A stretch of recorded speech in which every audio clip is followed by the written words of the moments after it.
Third MPC. నేను చెప్పబోయే topic project. జాతీయ నూతన విద్యా విధానంలో పాఠశాలలో కానీ కళాశాలలో కానీ ఇంకా విశ్వవిద్యాలయాలు కానీ చాలా నూతన విద్యా విధానం వచ్చింది కదా. అయితే దాంట్లో మనకు ముఖ్యంగా ప్రాజెక్ట్ అన్నమాట. ప్రాజెక్ట్ చేయడం వల్ల లాభం ఏంటి, నష్టం ఏంటి, ప్రాజెక్ట్ చేసినప్పుడు ఎంత పరిధి పడుతుంది, దానికి ఆర్థికంగా ఎంత లాభం వస్తుంది, అవన్నీ తెలుసుకుంటాం అనమాట. అయితే ప్రాజెక్ట్ ఎప్పుడు స్టార్ట్ అయిందంటే 2020 2020లో స్టార్ట్ అయిందన్నమాట. జాతీయ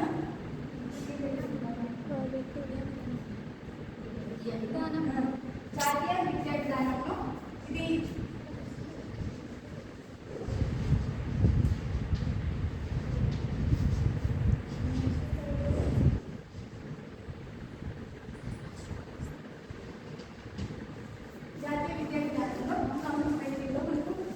ప్రాజెక్ట్ అనేది వచ్చింది అనమాట.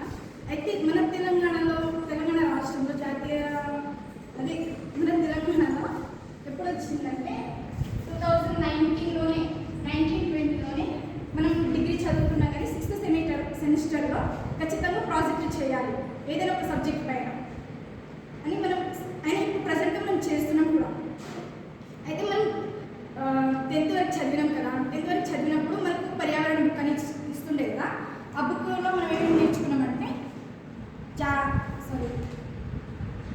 ఏమంటారు, జీవ వైవిధ్యం, పరిరక్షణ, పరిశుభ్రత, ఇలాంటివి, ఇంకా నీరు సంరక్షణ, వన్యప్రాణుల సంరక్షణ, ఇవన్నీ నేర్చుకున్నాం. అంటే వాటి నుంచి మనకు కొన్ని ప్రాజెక్టు మనకు మేడం వాళ్ళు ఇస్తుంది కదా మనం చేస్తుంటే. ఇప్పుడు ప్రాజెక్ట్ ఎట్లా మనం లైబ్రరీలో ఎత్తడం కానీ ఇంటర్నెట్లో ఎత్తడం కానీ అవన్నీ సెర్చ్ చేసి ఒక దగ్గర రాసుకోవడం, దాన్ని మనం ప్రాజెక్ట్ అని అంటున్నాం. ప్రాజెక్ట్ అంటే ఏంటి అంటే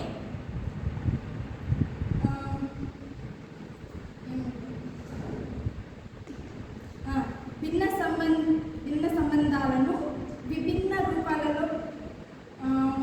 విభిన్న రూపాలలో పరిశీలించి రాయడానికి ప్రాజెక్ట్ అని అంటున్నాం. అయితే ప్రాజెక్ట్ అనే వర్డ్ ఎక్కడి నుంచి తీసుకున్నామంటే ఆంగ్ల పదం. దీనికి ప్రాజెక్ట్కి మీనింగ్ ఏమేమి వస్తాయంటే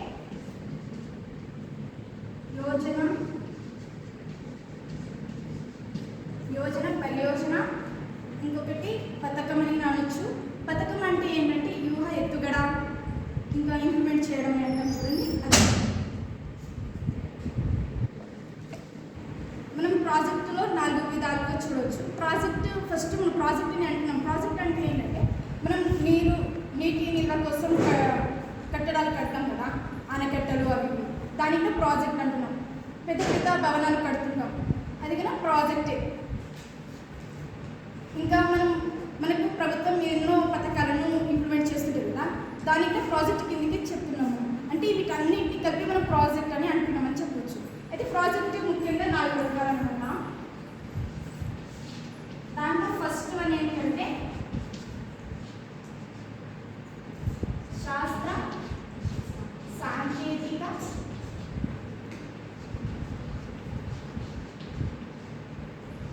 రంగాలలో ప్రాజెక్ట్.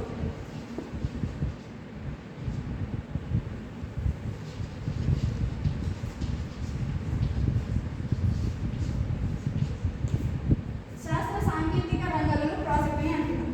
శాస్త్రం అంటే ఏంటి మనకు తెలుసు. జీవశాస్త్రం ఉంటుంది, భౌతిక శాస్త్రం ఉంటుంది, రసాయన శాస్త్రం ఉంటుంది, ఖగోళ శాస్త్రం, ఇట్లా ఎన్నో శాస్త్రాలు ఉన్నాయి. అందులో మనం ఏమంటున్నామంటే దీన్ని శాస్త్రం అంటే అన్నిటిని కలిపి మనం శాస్త్రం అని అంటున్నాం. అదే సాంకేతిక అంటే మనం భౌతిక, రసాయన, జీవశాస్త్రాలలో పరమాణువును మొదలుకొని ఎంత అంతరిక్షయానం వరకు మన మానవ అభ్యున్నతి కోసమై చాలా ప్రాజెక్టులు చేస్తున్నారు కదా, అది మనకు ఎంతో యూజ్ అవుతుంది. తర్వాత ఖగోళ శాస్త్రంలో అంతరిక్షం పైన వెళ్తారు కదా, వెళ్ళారు కదా పూర్వీకులు అని మన సైంటిస్టులు. వాళ్ళు ఏం చేశారంటే అంతరిక్షం పైన వెళ్ళినప్పుడు అంతరిక్షం పైన వెళ్ళడం సైంటిస్ట్ వాళ్ళ పేరుని ఆడ రీచ్ అవుతారు కదా, వాళ్ళని ఏమంటారంటే హ్యూమాలో అని అంటారు, హ్యూగామలో అని అంటారు. అయితే వాళ్ళు వాళ్ళ కంటి నుంచి వచ్చిన కన్నీరు అనేది కింద పడలేదంట. అంటే ఇక్కడ గురుత్వాకర్షణ శక్తి అనేది లేదని వాళ్ళు తెలుసుకున్నారంట. అది ఎట్లా అంటే మన కళ్ళ నుంచి జారిన కన్నీరు ఆడ జస్ట్ ఇట్లా గాలిలో ఎగురుతున్నాం అనమాట. మనం ఆడికి వెళ్తే మనం ఎగురుతాం అనమాట. అలా గురుత్వాకర్షణ శక్తి లేదు కాబట్టి మనం ఎగురుతున్నామని తెలుసుకున్నారు. అలాగే టెలిఫోన్ నుంచి సెల్ ఫోన్ వరకు ఇట్లా ఎన్నో మనం చాలా ఇంప్రూవ్మెంట్ జరిగినాయి కదా. ఇంకొకటి ఏంటంటే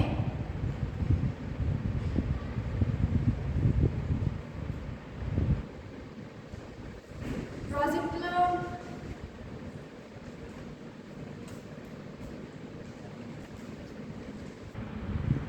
అమెరికా వాళ్ళు కనుగొన్న అతిపెద్ద బాంబు హైడ్రోజన్ అని కదా, హైడ్రోజన్ బాంబు.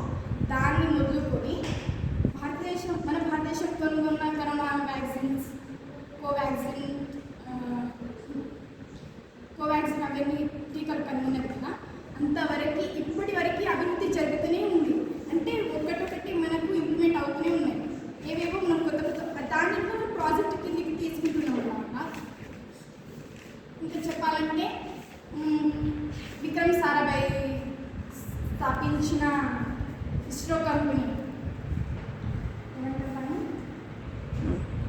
విక్రమ్ సారాభాయ్ స్థాపించిన ఇండియన్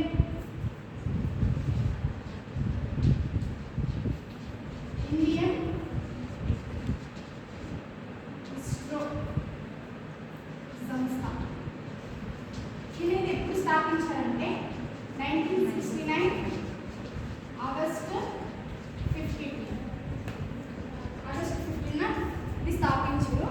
ఇలా ఆర్యభట్ట పూర్వకంగా ఆర్యభట్ట వచ్చారు కదా, అక్కడ నుంచి మనం ఎన్నో ప్రాజెక్టులు, ఇవన్నీ ప్రాజెక్టు కిందకి వస్తాయన్నమాట.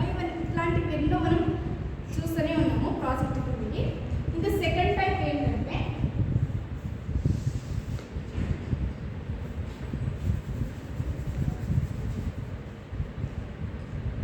నీరు,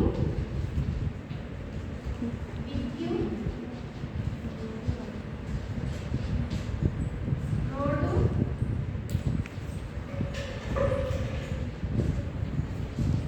భవనాలు మరియు మైన్.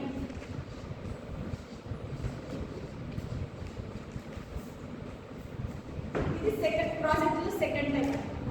నీరు అంటే ఏంటి? నీరు నిల్వ ఉండాలని ఎన్నో ఆనకట్టలు మనకు కట్టారనమాట. అందులో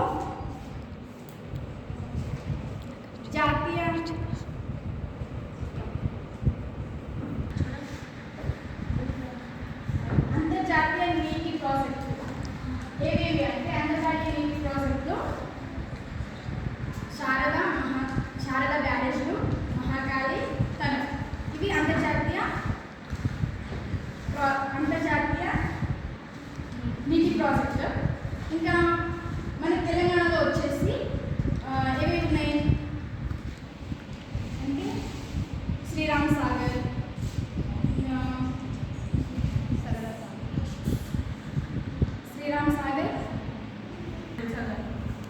నిజాం సాగర్, శ్రీరామ్ సాగర్,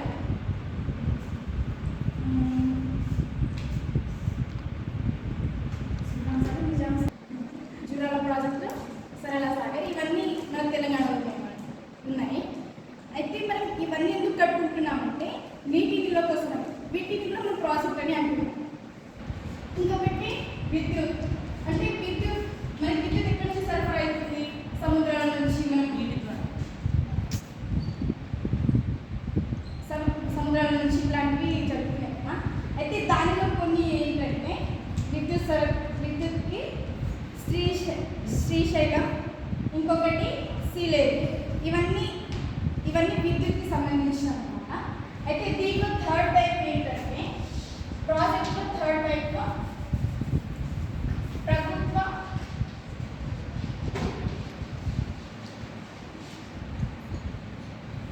పథకాల ప్రాజెక్ట్.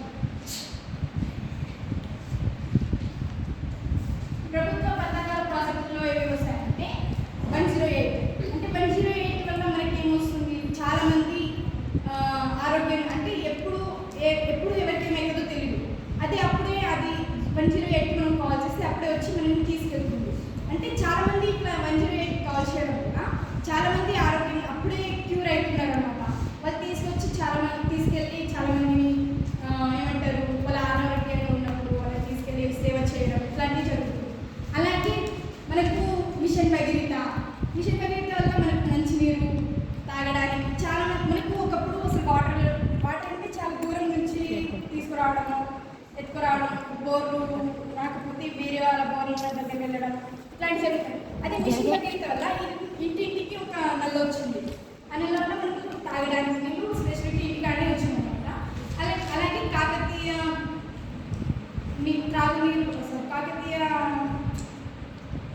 ప్రాజెక్ట్ అనేది వచ్చింది కదా. దానివల్ల ఏంటంటే వ్యవసాయానికి యూజ్ అయ్యే వాటర్ కూడా మనకు అందుతున్నాయి అన్నమాట. ఇట్లాంటివి ప్రభుత్వం ఎన్నో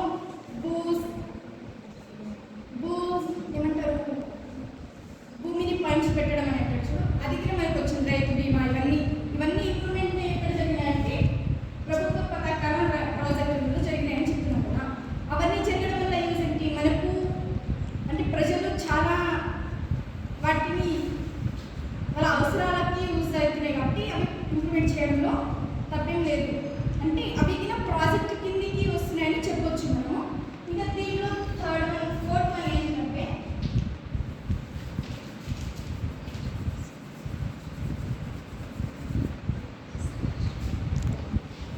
సాహిత్య సామాజిక రంగాలలో ప్రాజెక్ట్.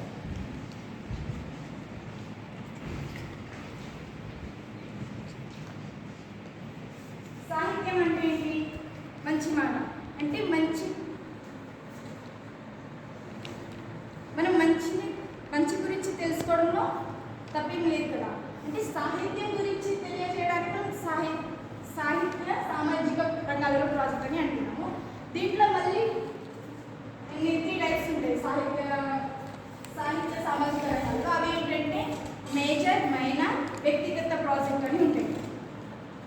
అయితే మేజర్లో ఏముంటుందంటే ఒక సంస్థ గురించి ప్రాజెక్ట్ చేయడాన్ని మేజర్ అని అంటాము. అది మైనర్లో ఏముంటుందంటే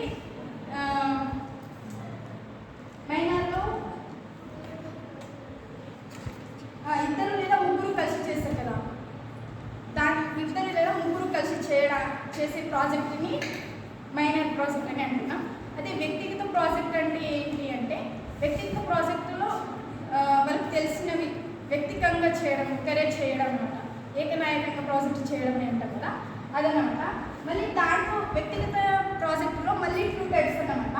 ఆ 2 టైప్స్ ఏమంటే అర్హతమైన ప్రాజెక్ట్, అర్హత కోసం చేసే పరిశోధన ప్రాజెక్ట్. ఇంకొకటి ఏమో ఆర్థికంగా చేసే ప్రాజెక్ట్ కోసం చేసే ప్రాజెక్టుల్లో మళ్ళీ 3 టైప్స్ వస్తుంది. అది పాఠశాల, కళాశాల, విశ్వవిద్యాలయం.